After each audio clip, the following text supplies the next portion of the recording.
미국이 코로나19 재확산에 또다시 직면함에 따라 미 전역의 중환자실 병상이 빠르게 차고 있습니다. CNN 등 미 언론들은 중환자실 병상이 채 20%도 남지 않았다며 코로나 환자 급증으로 미국의 의료 시스템이 붕괴될 위험에 처해 있다 보도했습니다. 이런 가운데 국립보건원의 프랜시스 콜린스 소장은 지난 금요일 오미크론 변종의 높은 감염성을 우려하며 하루 수십만 명, 최대 100만 명의 신규 확진자가 발생할 수 있다 경고했습니다.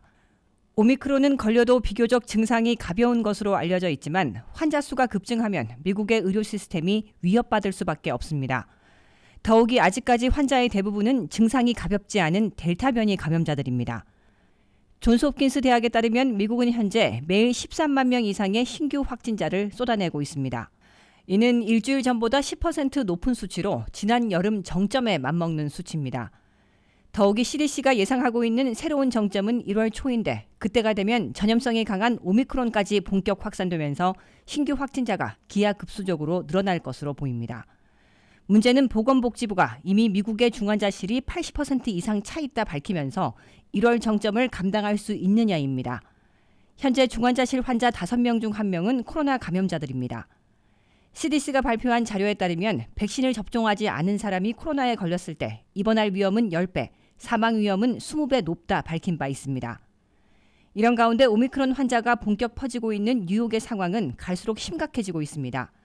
지난주 보고된 신규 확진자 8명 중 1명은 뉴욕 사람입니다. 주정부는 뉴욕의 확진자가 3일 연속 2만 2천 명을 넘고 있다 밝혔는데 뉴욕시 보건국장인 데이브 초크시 박사는 신규 감염자가 급증하고는 있지만 입원율은 그렇지 않다 강조하고 있습니다. 뉴욕 보건국은 현재 뉴욕에서 하루 1,000명 정도의 사람들이 코로나19로 입원하고 있는데 이는 지난 겨울 정점에 비해서는 4분의 1, 2020년 봄과 비교하면 10분의 1이라 밝혔습니다. 뉴욕시는 입원할 만큼 위중증 환자가 많지 않은 것은 높은 백신 접종률 때문이라면서 시 전체 인구의 70% 이상이 백신 접종을 마쳐 백신이 코로나19의 방파제 역할을 하고 있다 강조했습니다. WKTV 뉴스 박남주입니다.